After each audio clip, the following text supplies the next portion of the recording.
Avenue कहते हैं, साहब भी आ गए, यानी कि शायराए दस्तूर, जिसकी दोनों इतराफ में इंसाफ देने वाले इदारे हैं। लेकिन मेरे भाइयों, मैं बहुत अफसोस के साथ ये बात कहती हूँ कि हम जिस मुल्क में रहते हैं वहाँ ना आईन है ना कोई इंसाफ है। और आज इलेक्शन कमीशन ऑफ पाकिस्तान के बाहर हम इसलिए जमा हुए हैं कि हम इलेक्शन कमीशन ऑफ पाकिस्तान को उसकी आईनी जिम्मेदारियां याद दिलाएं। हम यहाँ पर इसलिए जमा हुए हैं कि हम इलेक्शन कमीशन ऑफ पाकिस्तान और मोहतरम चीफ इलेक्शन कमिश्नर को ये बताएं कि आपका इदारा पाकिस्तान का इदारा है, पाकिस्तान का आईनी इदारा है और पाकिस्तान की कौम का इदारा है।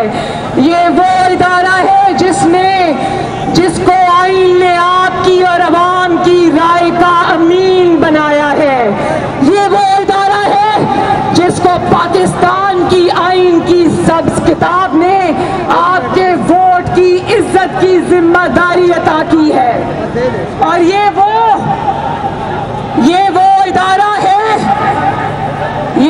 इदारा है जिसको अवाम के वोट की इज्जत करवानी थी। बताओ, अवाम के वोट की इज्जत करवाई इस इदारे ने? नहीं। गाड़ी हिल मैं आज आपको पाकिस्तान की तारीख के सबसे बड़े फ्रॉड की कहानी सुनाती हूँ। जानते हो उस फ्रॉड का नाम क्या है? उस फ्रॉड का नाम है Tehreek-e Insaf foreign funding case. क्या नाम है? अब मेरे पीछे बोलना है ताकि मुझे पता चले कि आप मेरी बात सुन रहे हो और आपको आवाज आ रही है, और ये कि आपको अपनी बहन और बेटी की बात समझ आ रही है। क्या आप जानते हैं कि नवंबर 2014 यानी 2014 में तकरीबन 7 साल पहले, 6.5 साल पहले ये केस दायर हुआ था। कितने साल पहले? 7 साल पहले।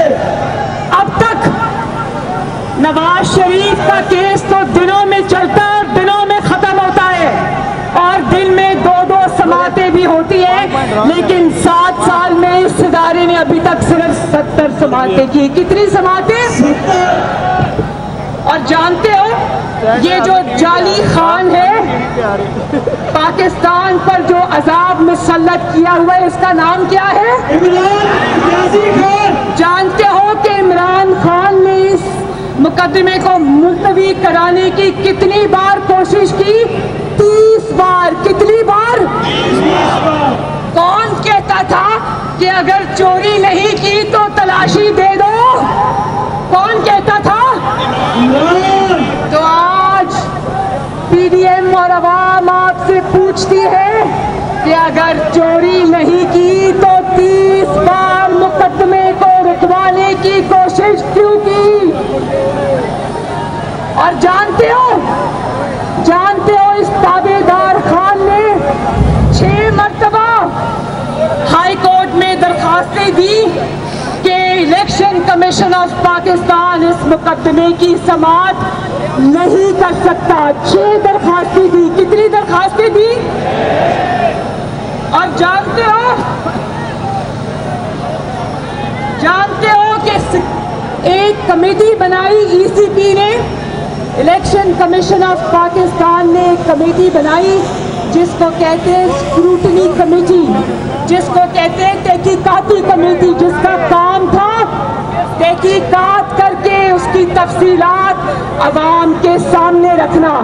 लेकिन जब तहकीकात शुरू हुई तो ऐसी जराइम की ऐसी लंबी दास्तान सामने आई कि क्योंकि ऊपर से हुक्म था तो तहकीकाती कमेटी को, स्क्रूटनी कमेटी को कहा गया कि इनके ऊपर हाथ हौला रखो, और वो स्क्रूटनी कमेटी फिर इमरान खान की और ईसीपी की ताबेदार बन गई।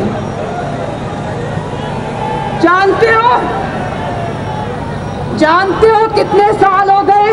3 साल हो गए स्क्रूटनी कमेटी अभी तक इसकी तहकीकात ही करती जा रही। कितने साल हो गए? हालांकि इतने वाजे और होश उड़ा देने वाले हकायक हैं जिनका फैसला 3 साल तो क्या 3 दिन में हो सकता है, लेकिन 3 साल से ये सांप बनकर उसके ऊपर बैठे हुए हैं। और जानते हो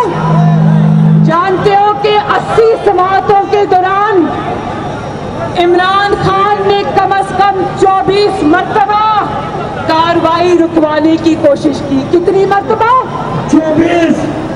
और 4 दरखास्तें दी कि कार्रवाई को खुफिया रखा जाए। कितनी दरखास्तें दी? 4। और अगर इतना ही आपका दामन साफ था तो क्यों दरखास्तें दी कि कार्रवाई को खुफिया रखा जाए? इसका मतलब है चोरी तो हुई है, और ना सिर्फ चोरी हुई है बल्कि बहुत बड़ी चोरी हुई है। लगाना चाहता हूँ, दुनिया को बताना चाहता हूँ, काजी को सुनाना चाहता हूँ, काजी को सुनाना चाहता हूँ। देखो बयान बदलना तो इनका रोज का काम है, इसीलिए इनको यू टर्न खान कहते हैं। क्या कहते हैं? इन्होंने यहाँ सिर्फ बयानात नहीं बदले, इन्होंने 8 वकील बदले, 8 वकील बदले, लेकिन 8 कितने वकील बदले? लेकिन 8 वकील वकला को बदलने के बाद भी चोरी नहीं छुपी। बोलो, चोरी नहीं छुपी। और जानते हो कि स्टेट बैंक ऑफ पाकिस्तान ने, जो कि एक और कौमी इदारा है, उसने इमरान खान के 23 खुफिया बैंक अकाउंट पकड़े। कितने बैंक अकाउंट्स पकड़े? जो बैंक अकाउंट्स इसने ईसीपी से और पाकिस्तान की आवाम से छुपा कर रखे थे, वो 23 बैंक अकाउंट्स जो स्टेट बैंक ऑफ पाकिस्तान है उसने पकड़ लिए इसके। और ये 23 बैंक अकाउंट्स इस इमरान खान के दस्तखतों के साथ ऑपरेट हो रहे थे। ये नहीं कि इनको पता नहीं था, जानबूझ के पाकिस्तान की आवाम से और ईसीपी से अपना जुर्म छुपाया इन्होंने। और स्क्रूटनी कमेटी खुद ये एतराफ करती है कि ये हकायक हम आपको फराहम नहीं कर सकते क्योंकि इमरान खान ने मना किया है। मेरे भाइयों, अब पता चला कि चोर चोर चोर की गिरदान करने वाला खुद सबसे बड़ा चोर निकला। क्या आप ये जानते हो? एक और जुर्म सुन लो। जानते हो ये पैसा जो इमरान खान के अकाउंट्स में आया, पाकिस्तान तहरीके इंसाफ के अकाउंट से आया, ये कैसे आया जानते हो? किसके जरिए आया? हुंडी के जरिए। हुंडी के जरिए। किसके जरिए आया? जानते हो ना हुंडी के जरिए कौन सा पैसा लाया जाता है? जानते हो ना? अब पता चला कि ये कंटेनर पर चढ़कर धरने में क्यों आवाम को तरगीब देता था कि हुंडी के जरिए पैसे मंगवाओ, क्योंकि ये खुद हुंडी के जरिए ये चोरी और पता नहीं खुफिया का पैसा कहां से मंगवा रहा था। और मेरे भाइयों बहनों, ये बताओ क्या जानते हो किन 2 मुल्कों से इसको फंडिंग हुई? जानते हो? 2 मुल्कों से इसको बहुत बड़े बड़े फंड आए। एक है इंडिया, भारत, क्या? और दूसरा है इस्राइल। वो इस्राइल जो फलस्तीनियों के ऊपर मजालिम पर मजालिम ढा रहा है, इस्राइली इमरान खान को पैसा दे रहे थे। अब जानते हो कि ये पैसा खुफिया अकाउंट्स में क्यों आया? और ये भी जानते हो कि ये पैसा हुंडी के जरिए भी आया और इमरान खान मुलाजमों के अकाउंट्स में आया। किनके अकाउंट्स में आया? और इसको फंडिंग इंडिया से जानते हो किसने की? भारतीय जनता पार्टी के अरकान ने, जिसका नाम दोसांझ है। दोसांझ, ये लिखा है मेरे पास ये नाम, उसका नाम है इंद्रजीत दोसांझ। भारतीय जनता पार्टी का वो मेंबर है, उसने इसको फॉरेन फंडिंग में पैसा दिया। और जिस इस्राएली ने इसको पैसा दिया उसका नाम है बैरी सी शेफ। और ये भी मैं आपको बता दूं कि ऐसी बेतहाशा कंपनियों और लोगों ने इसको पैसा दिया। और अब देखो, जब आप भारतीय जनता पार्टी के लोगों से फंड लोगे तो फिर मोदी की जीतने की दुआएं क्यों नहीं मांगी जाएंगी? फिर कश्मीर क्यों मोदी की झोली में नहीं फेंका जाएगा? भाई, जिनसे आप पैसे लेते हो उनका काम भी तो करना पड़ता है ना। फिर करना पड़ता है कि नहीं करना पड़ता? और फिर मेरे भाइयों, ध्यान से ये बात सुनना। और जब कहता है ना कि पीडीएम से मुझे कोई फर्क नहीं पड़ा, पीडीएम से इतना फर्क पड़ा है कि जो 7 साल से केस दबाकर बैठा हुआ है वो इसको खोलना पड़ गया है। और जानते हो, जब पीडीएम ने और अवाम के दबाव में जवाब देना पड़ा तो इसने क्या जवाब दिया जानते हो? कहता है कि मुझे नहीं पता, ये सब मेरे एजेंट्स ने किया है। किसने किया है? कहता है मैंने नहीं किया, मुझे नहीं पता, सब मेरे एजेंट्स ने किया है। वाह वाह वाह वाह, तालियां बजाओ, तालियां।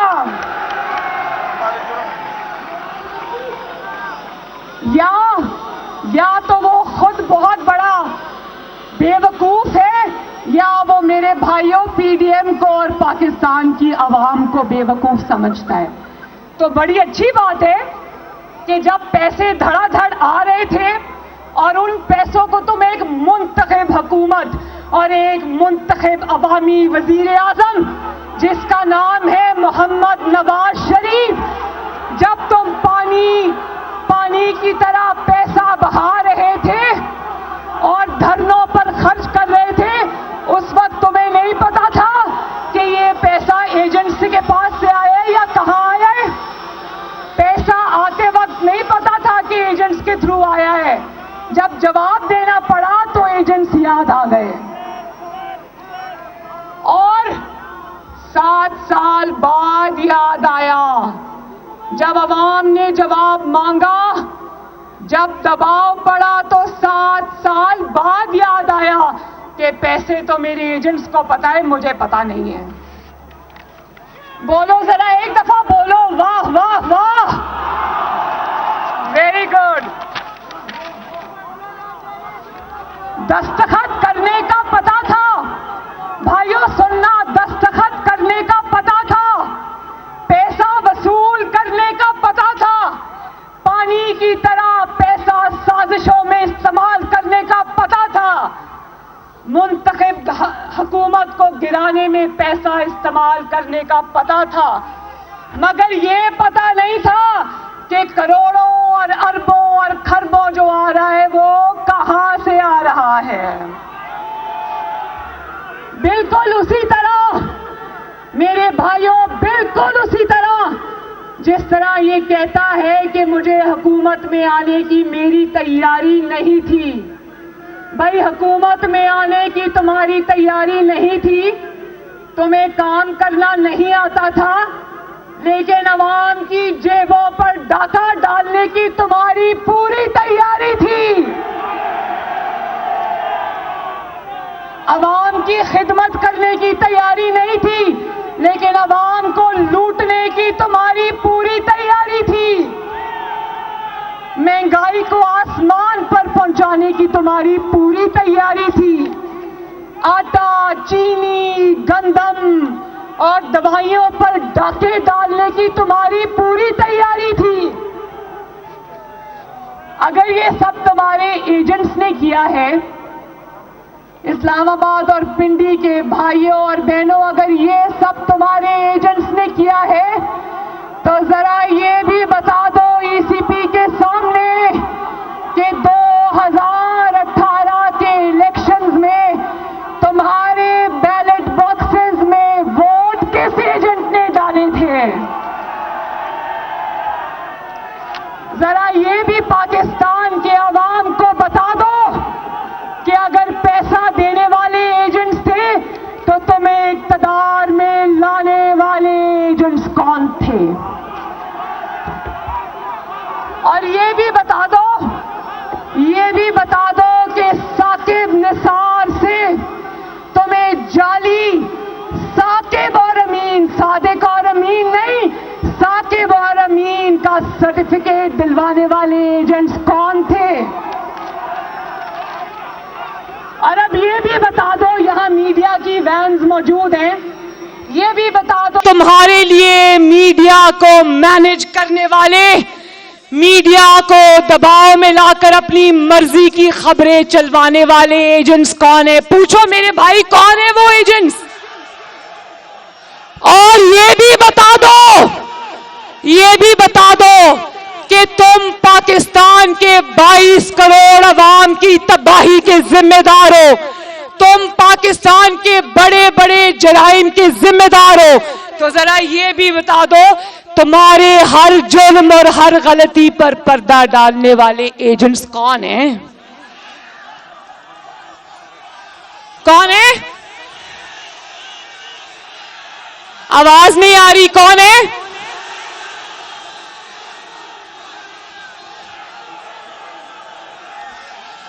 काश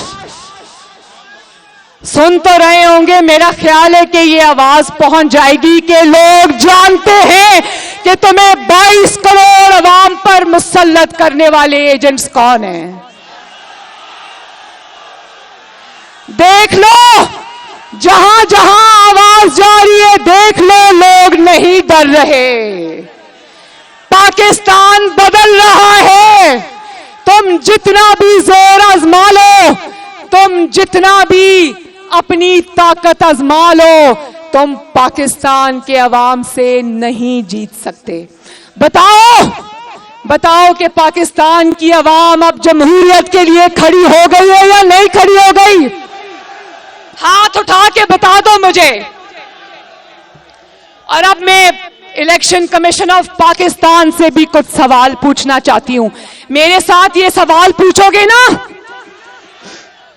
मैं इलेक्शन कमीशन ऑफ पाकिस्तान से ये सवाल पूछना चाहती हूं कि क्यों 2018 के इलेक्शन में जब आपके हाथ पांव बांधकर आरटीएस को बंद किया गया, आप क्यों खामोश रहे? पूछो, आप क्यों खामोश रहे? जब आपके इदारे, मैं ईसीपी की बात कर रही हूं, अभी बाकी इदारों की बात नहीं कर रही, डरने की जरूरत नहीं है।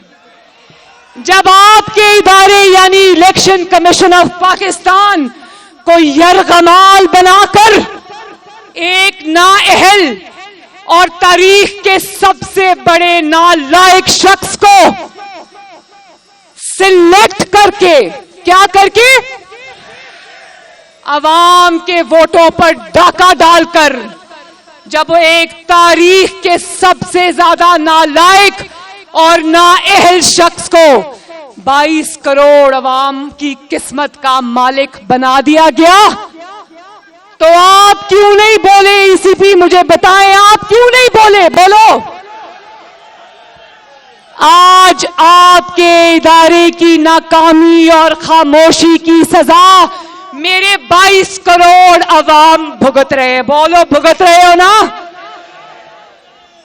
आज जब पेट्रोल बॉम्ब, जिसको उर्दू में पेट्रोल बम्ब कहते हैं, वो आज जब अवाम के सरों पर गिरता है, तो ईसीपी वालों सुन लो, ये अवाम तुम्हें भी इसमें शरीके जुर्म ठहराती है। ठहराते हो? आज जब हर रोज कमर तोड़ महंगाई होती है, मैं जानती हूं आपके घरों में महंगाई का डेरा है, जानती हूं। आप जब रोज आवाम के ऊपर महंगाई का तूफान आता है, तो महंगी बिजली, महंगी गैस, महंगा आटा, महंगी रोटी, महंगी चीनी, महंगा साबुन, महंगा खाने पीने का कुकिंग ऑयल जिसको कहते हैं, किस किस चीज का मैं नाम लूं। आज जब उन चीजों की कीमतें रोज आवाम की पहुंच से बाहर हो जाती हैं, तो आवाम आपको भी इस जुर्म में शरीके जुर्म ठहराते हो। बोलो मैं ठीक कह रही हूं? आज जब अद्वियात की दवाइयों की कीमतें बढ़ी है ना, आज जब अद्वियात की कीमतें गरीब मरीजों की पहुंच से बाहर हो जाती है, तो ईसीपी को लोग शरीके जुर्म ठहराते हैं। आज जब मेरे यंग बच्चे, नौजवान लड़कियां, नौजवान लड़के आज जब बेरोजगार होते हैं, तो याद रखो ईसीपी आवाम तुम्हें भी शरीके जुर्म ठहराती है। आज जब क्या असातिज़ा, क्या हुकूमत के मुलाजिम, क्या ब्यूरोक्रेसी, क्या लेडी हेल्थ वर्कर्स, क्या पाकिस्तान स्टील मिल के मुलाजिमीन, आज हर कोई सड़कों पर एहतजाज कर रहा है, तो याद रखो ईसीपी अवाम तुम्हें भी शरीके जुर्म ठहराती है। आज जब गर्दरी कर्जा 3000 अरब की बुलंद सतह पर चला जाता है, लेकिन अवाम को तब भी बिजली नहीं मिल रही, तो याद रखो ईसीपी लोग आपको भी शरीके जुर्म ठहराते हैं। और आज जब अचानक पूरे मुल्क के अंदर, पूरे पाकिस्तान के अंदर, चारों सूबों के अंदर बिजली बंद हो जाती है, अचानक पूरा मुल्क अंधेरों में डूब जाता है, तो याद रखना ईसीपी इस नाअहली और नालायकी में लोग आपको भी शरीके जुर्म ठहराते हैं। आज मलेशिया के अंदर जब लीज पे ना होने की वजह से 170 पाकिस्तानी मुसाफिरों को जहाज से उतार लिया जाता है, तो शर्मिंदगी और उस नालायकी और नाअहली में भी लोग ईसीपी को शरीके जुर्म ठहराते हैं। और आज जब हजारा बरादरी के साथ जुल्म होता है, उनके गले कटते हैं। मैं गई थी वहां पर उनको गले लगाने के लिए, मेरे रोंगटे खड़े हो गए थे उनकी दर्द की दास्तान सुनते हुए। और आज जब वो इस जाली वजीर आजम को कहते हैं कि हमारे पास आओ, हमारी लाशें पड़ी हैं, तो ये कहता है कि ये मुझे ब्लैकमेल कर रहे हैं। और जब आज पाकिस्तानियों के साथ और हजारा बरादरी के साथ ये तौहीना में सलूक होता है कि ये क्वेटा जाता भी है, तो वहां पर एक यूनिवर्सिटी में बैठकर जो मुतासिरीन हैं, जिनके भाई बेटे और खावन शहीद हो गए, उनको कहता है मेरे पास चल कर आओ, मैंने तुमसे ताज़ियत करनी है। तो आज इस किस्म की जो तज़हीक पाकिस्तान के अवाम की आज हो रही है, ईसीपी सुन लो कि पाकिस्तान की अवाम तुम्हें भी इस जुर्म में शरीक समझती है। और ईसीपी जवाब दो, ईसीपी जवाब दो, बोलो ईसीपी जवाब दो कि पाकिस्तान के साथ ये तारीख का सबसे बड़ा जुल्म जो सिलेक्टेड और सिलेक्टर्स ने किया था, आप बताओ कि आप इतने बड़े जुर्म में हिस्सेदार क्यों बने? क्या बिगाड़ा था इन मासूम पाकिस्तानियों ने आपका? क्या बिगाड़ा था इन मासूम पाकिस्तानियों ने आपका? और याद रखना, इदारों पर वो शख्स हमला करता है जो इदारों को यरगमाल बनाकर जबरदस्ती उनसे नाइंसाफी पर मबनी फैसले लेता है। क्योंकि ये जो एजेंट्स होते हैं ना, जो पीछे से काम करते हैं, ये सामने नहीं आते, सामने होते हैं ईसीपी जैसे इदारे। और अवाम की उंगलियां फिर इन इदारों की तरफ उठती हैं। वो लोग पीछे छुपे होते हैं, उनको पता होता है कि हमारा चेहरा कोई नहीं जानता, लेकिन जवाब तो ईसीपी को देना पड़ेगा। और इसका जवाब एक ही है। आखिर में बस एक बात, आखिर में बस एक बात, क्योंकि एक मिनट,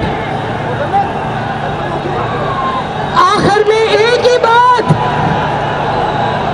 आखिर में एक ही बात, क्योंकि इमरान खान ने अपने जुर्म का एतराफ कर लिया है। तो जब जुर्म का एतराफ कोई कर लेता है तो उसके बाद फैसला नहीं होता, उसके बाद सिर्फ सजा होती है। तो पाकिस्तान जिंदाबाद, पीडीएम जिंदाबाद, पाकिस्तान पाइंदाबाद। अल्लाह हाफिज।